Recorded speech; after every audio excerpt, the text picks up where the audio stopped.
Kenya has been talking to the world. Kenya is open for business with all on the basis of win-win arrangements. I want to ensure that the UK's relationship with Kenya and with Africa is more and more about private investment, about doing business. On this show, have the trips and the talks yielded deals or more debts? There's no reason to dig deeper. The first thing is we just basically have to say, look, let's live within our means for the time being. Our biggest problem is not external debt. Our biggest problem is domestic debt. Also on this show, the fight against corruption and investor confidence. And we've decided to go for more attracting investors to come in, and we provide them with the incentives that they require and set up. Welcome, I'm your host Alex Chamwada, and we begin with Washington, D.C., where President Uhuru Kenyatta met US President Donald Trump on the 27th of August this year. The leaders resolved to elevate the relationship between the two countries to a strategic partnership, according to a joint statement that was released after the meeting. The statement further said that deals worth nearly $900 million or about 90 billion Kenya shillings announced during the visit are expected to create thousands of American and Kenyan jobs, further enhancing the prosperity and economic competitiveness of both nations. Dr. Chris Kiptoo, the Permanent Secretary, State Department of Trade, was in the Kenyan delegation. The first was in the public sector, $500 million to what we call a national integrated digital information and communication infrastructure network. This is a project that will be run by the Ministry of ICT, and it is about digital economy and trying to make sure that we go digital in a number of aspects in government. And it's one of those big four projects because it's an enabler to the big four projects. So we have that coming, and it is going to be supported by Exim Bank and the USTDA, that is US Trade and Development Agency. State House announced that the U.S. Overseas Private Investment Corporation, OPIC, and Kipeto Wind Energy Company signed documents to close a $232 million deal in financing for the construction and operation of a wind power plant south of Nairobi. That amounts to a deal worth 23.2 billion shillings. OPIC and Trigger Foods further signed a $500 million deal to expand the distribution network of Trigger Foods and improve food security and agricultural wages in Kenya. We have Boeing working with KQ that got about $46 million for an arrangement to keep supplying KQ with important services or parts. And we also got a composite factory that is currently in Nyeri. We also got Akon Housing Project. It's a company that is teaming up with a US company to bring in $50 million to put up 5,200 units, especially in the universities around Nairobi. The specifics will be provided, but 5,200 tariff lines. We also have another company that is dealing with pyrethrum that wants to set up a facility to extract pyrethrin to manufacture insecticides and pesticides. And that's going to set up a facility here. There's some money, around $5 million. So this is just a list of a few projects that I can tell you, we managed to seal while we were there. But there are more that are coming. Was 42. However, expert opinions are varied on the outcome of the US trip. If we got investments going into billions of dollars, yes, but this hardly got to $1 billion. So obviously it's telling you that, well, it wasn't for nothing, but as a starter, it's a good one. But it wasn't spectacularly successful for economic purposes, I don't think. The signal in terms of working together with the US government, yes, the commitment to stand strongly against terrorism and terror, I think those ones were important. But in terms of the money rolling out, that's not substantial in my view. We can see a change of heart in the way Americans are looking at Africa, because when Trump was elected, the first thing people said is that he's not interested in Africa. And for a long time, he wasn't even mentioning Africa in his briefs or his travels, and so Africa was not like in his mind. But now we can see maybe a change in policy. And so a lot of what they discussed was public-private partnerships. Regarding the proposed construction of a modern superhighway between Mombasa and Nairobi, this has not yet been finalized, according to a joint communique following the meeting between Presidents Kenyatta and Trump. The statement said both sides agreed to undertake further consultations to conclude the terms of the financing agreement. The original plan was that the Mombasa-Nairobi highway was going to be an express lane connecting all the way to the west of Kenya, right? Kisumu or Malaba, whichever part. And it would be an express lane, which would be a PPP, public-private partnership, in which an investor would invest their money and then run that facility through tolls and raise the money to capture it.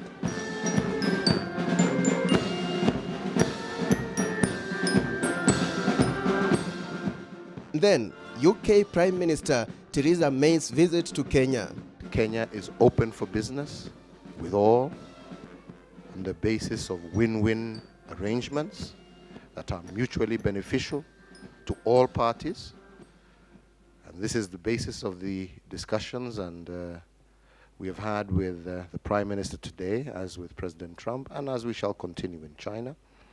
We need to cooperate a lot more on these issues and to get greater understanding. And Kenya is saying that we are looking from investment across the world to help us achieve our social economic agenda. The UK and Kenya are two strong, diverse countries. We are partners in the Commonwealth and global hubs, open to the world. We thrive because of the entrepreneurship and innovation of our people, the strength of our democracies, and our shared values. Our cooperation today makes our people safer, more prosperous, and more secure, here in Kenya and in the UK. Statistics show that British companies are among the largest investors in Kenya, employing over 250,000 people. And in the time that the Right Honourable Theresa May came to Kenya, we had a very successful business forum at the Strathmore School, and over 22 companies actually pledged to invest more in Kenya. Again, more investments, less debt. Well, the British UK visit was about, yes, Theresa May speaking about £5 billion more to invest in Africa. For the whole of Africa, that's not a huge sum. But remember, this is not the British government spending the money. This is money that can be spent by private business people. And private business people are not going to spend if they see that local businesses, to start with, are struggling. I think the confidence that you get from private people who are taking risks with their money is that they want to see local farms thriving, and local farms that are not politically connected. So forget about those local people who have public contracts talking about how wonderful Kenya it is. It's all those people who are running businesses from scratch, and if they're doing well, that's the biggest signal to a private sector farm from the UK or wherever it will be, that Kenya is a good place in which to make investments because you'll do well. What I saw in all those visits is Britain and America trying to reassert themselves as Africa's trading and investment partners, because I think they have lost that battle to China in the last 10 years.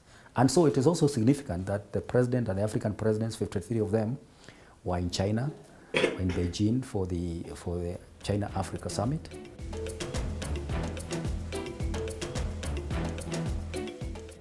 Let's now move to China.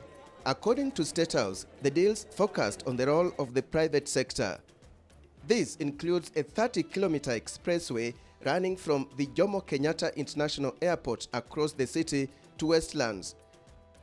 The other deal is the development of the Dongo Kundu Industrial Special Economic Zone in Mombasa. State House further said that 2 major roads in northeastern will also be constructed through the public-private investments. The roads will cost 15 billion shillings. This is PPP, where you construct the road or you put up the infrastructure, and then using the Annuity Programme, you can then manage that road long enough for you to recover the investments you made, and then you leave the the infrastructure to be managed by government of Kenya. There has been a lot of complaint about China getting Africa into a lot of debt. But this time, if you look at what happened in 2015, the first program that China gave to Africa, about $60 billion, was all mainly commercial loans. But this time, there was a mix of loans, there was a mix of grant, there was a mix of partnerships. It's still, the amount is the same, 60 billion, but it's packaged in a different way. The way it was announced is packaged in a different way. So African countries are going to benefit more through investment by Chinese private companies, investment in public infrastructure, but not entirely loans. And I think this is a change. I would say China is being sensitive to being criticized a world over that it is putting Africa into more debt. On that note, we take a short break.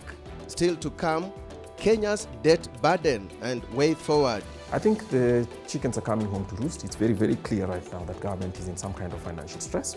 As long as Kenya can continue generating foreign exchange to service the debt, then we don't have a big problem. Deals or debt? That's the most commonly asked question following the recent international trips and talks Kenya has had from the east to the west. But let's begin by contextualizing the status of Kenya's national debt. The Chief Executive Officer of the Institute of Economic Affairs, Kwame Owino, gives us a chronological overview. We were running record budgets every year, from 1.3 billion to 1.8 trillion to 2 trillion to 2.5 trillion, and this year we are closing to 3 trillion shillings. Every time our budget deficit was in at least half a trillion shillings, 500 billion. Every year we are spending 500 billion more than what we are able to raise, so the rest comes from new debt. I think the chickens are coming home to roost. It's very, very clear right now that government is in some kind of financial stress.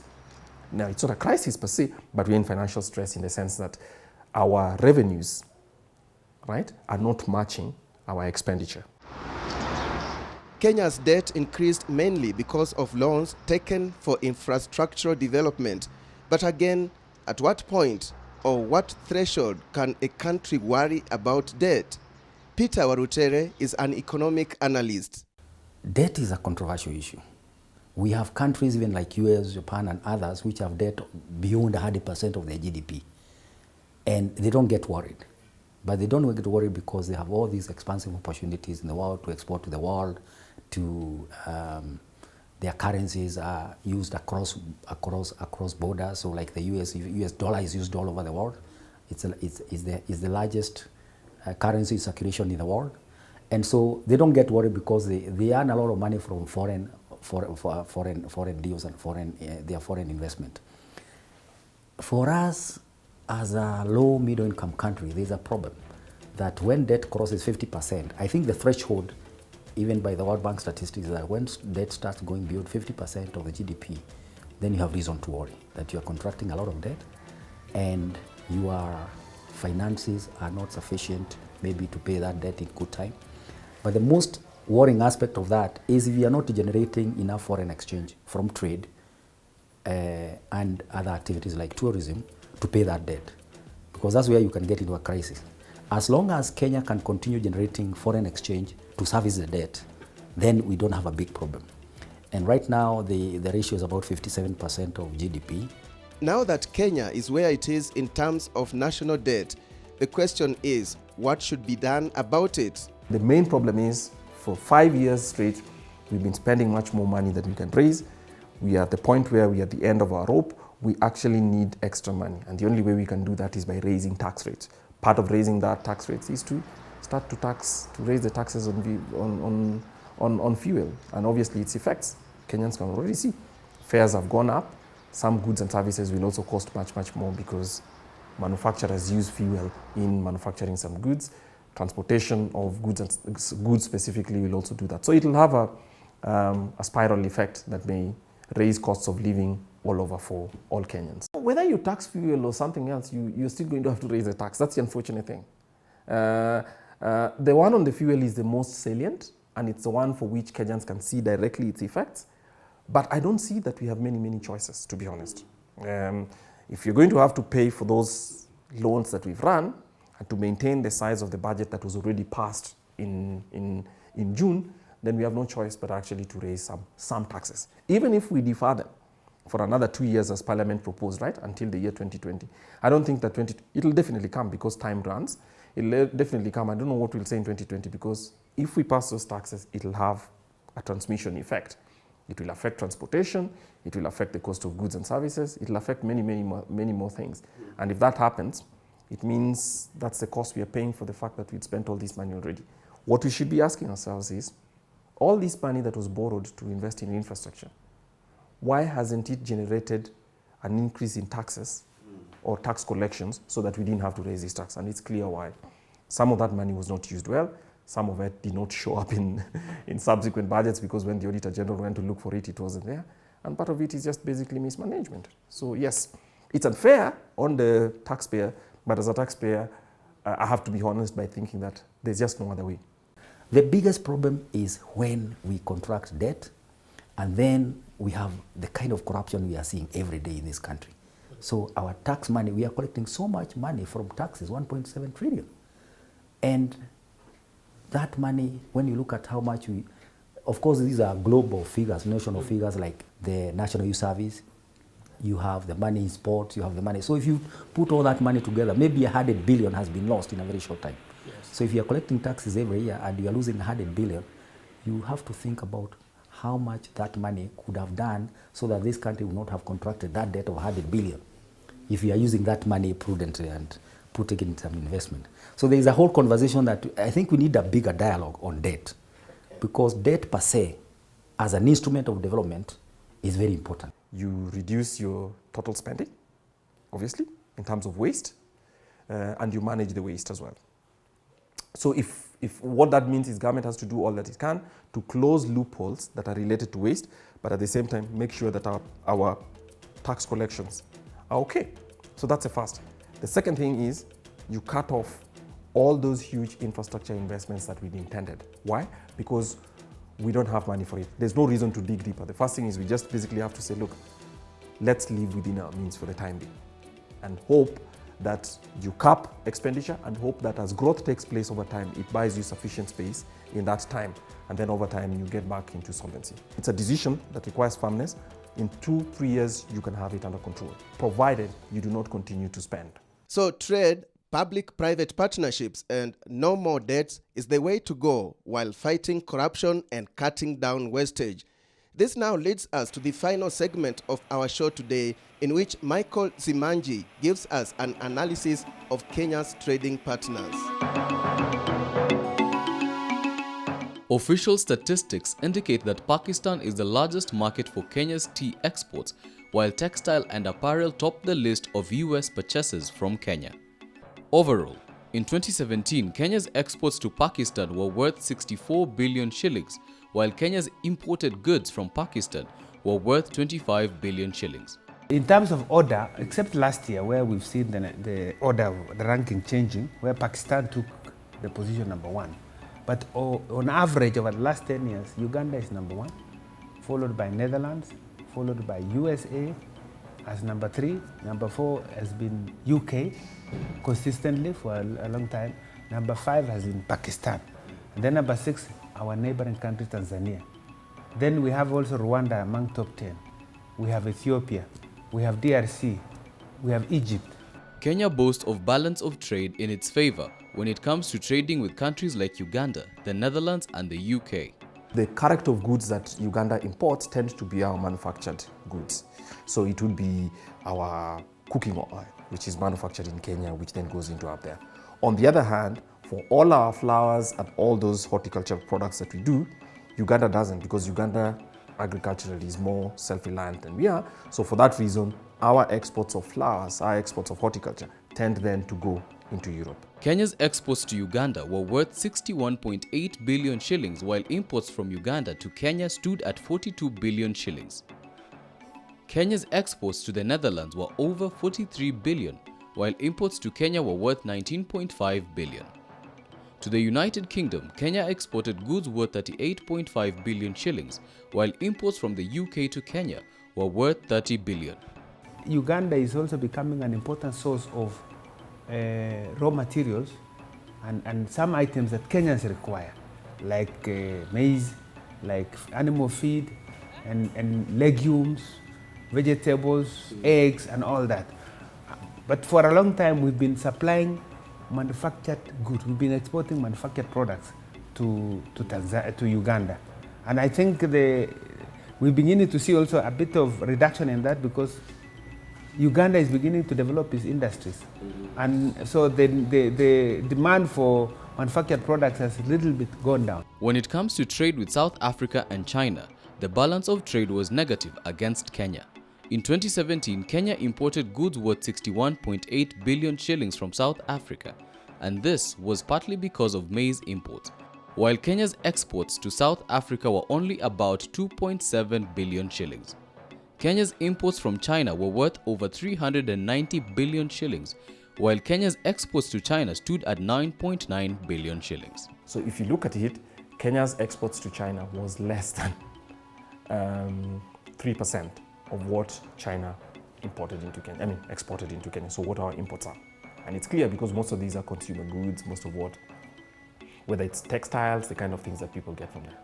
But if you look at what is it that we're importing, there's still a good number of items that we require in our production process, like SGR, for instance. A lot of the imports over the last 2-3 years have been around supporting the infrastructure that we build, which is standard gauge rail. And you know the importance of the standard gauge rail cannot really be downplayed. So we needed to import in order to put up the infrastructure. But so once you have this infrastructure, I don't think then you would need to import more again going forward.